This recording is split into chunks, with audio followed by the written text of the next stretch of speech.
Hello YouTube. Do you remember this? This is our Orbiter 1. Now, as you can see, we have 14 fuel tanks in total here with 4 powerful engines and one small one in the center.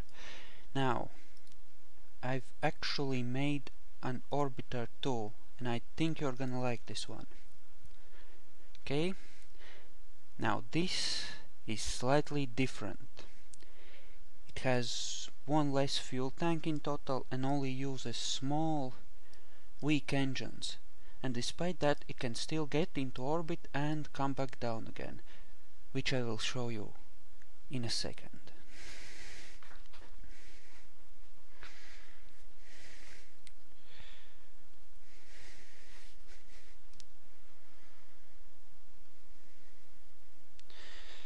Now, I really love this little ship because it shows you that you don't always need a lot of power to get into orbit. You might need some to get out of the thickest parts of the atmosphere, but to get properly into orbit, well, you don't need to blast up at full power for the whole flight. So, let's fly. It starts really slowly, but I've tried this 2 times now and it gets into orbit easily, with enough fuel to get back down again easily as well, as long as you don't try to go too high. So we can just sit back and relax, speed up time slightly here.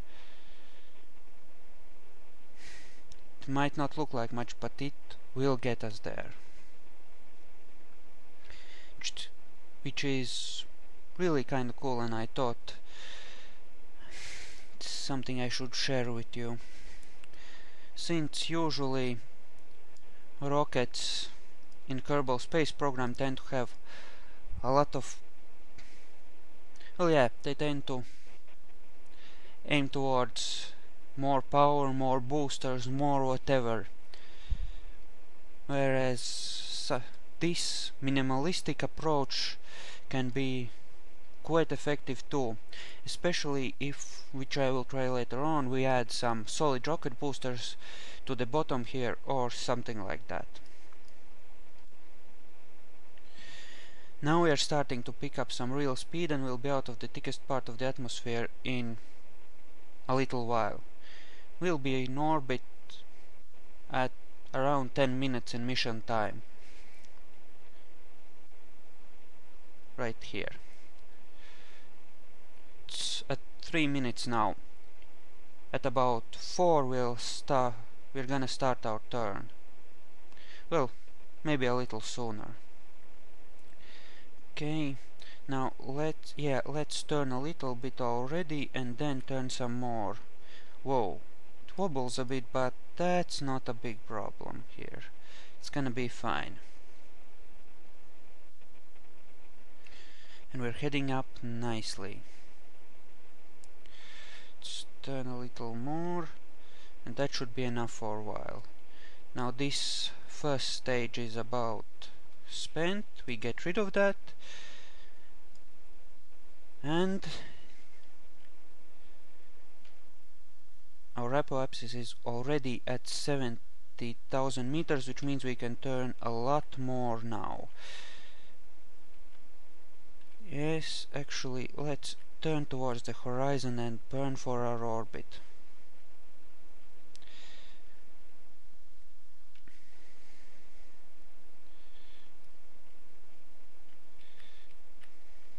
Surprising, isn't it?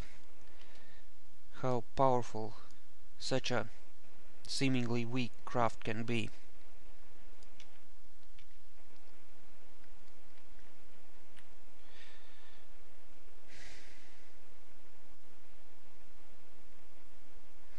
Yeah, I know we're on our last set of fuel tanks, but we don't need a lot to get back down from a low orbit, so that's not gonna be a problem.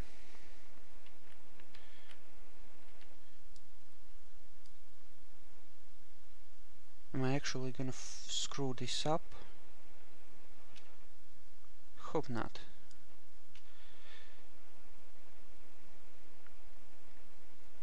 we need 2200 meters per second here.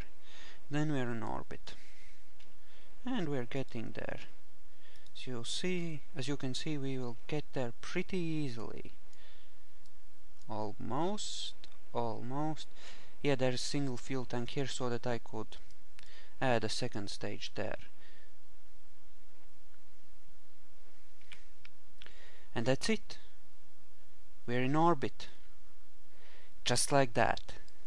And we still have half a fuel tank left. Just like that.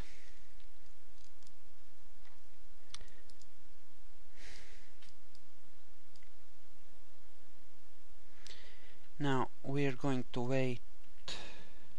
We're going to orbit once and then we'll come back down again somewhere close to the space center. You can't warp too quickly until we reach a certain height, but it's gonna be fine. Yeah, we can speed up now.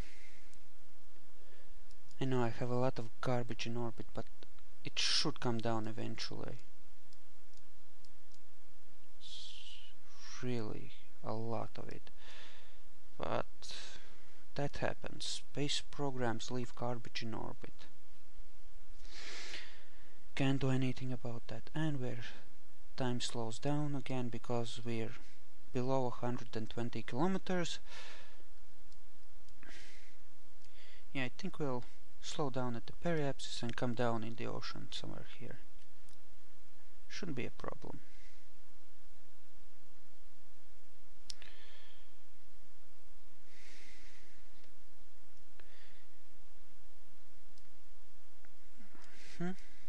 Yeah, should be just fine.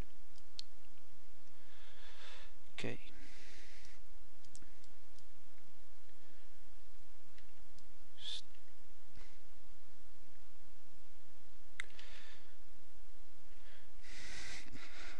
Now we turn for a retrograde burn and just go for it. Okay, turn our engines on to help stabilize us a little bit, and now we burn because we want to slow down a lot.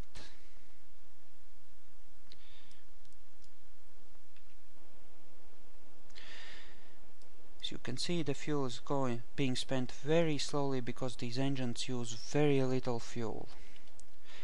I was experimenting with this setup as the final two stages for a ship for exploring and orbiting other planetary bodies, but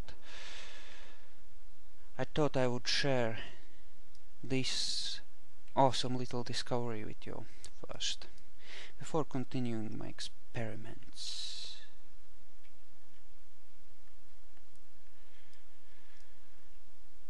And we're in the atmosphere now. Okay, and we're over the ocean where we want to land, which means that we need to slow down as much as possible so that we don't reach that annoying landmass there. Which means, well, yeah, we burn and we burn and we burn until we run out of fuel. Since this is going to fall into the ocean anyway, we might as well use it now.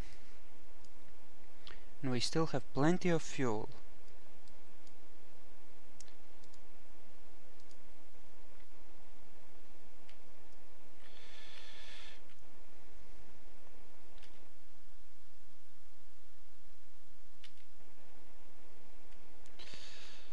Oh, these poor guys are terrified.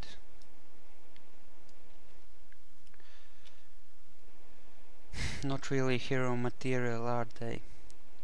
Kinda makes me miss Jeb, but well, that's just too bad. And we're heading down exactly where we want to, more or less. This will do just fine. Once we reach 20,000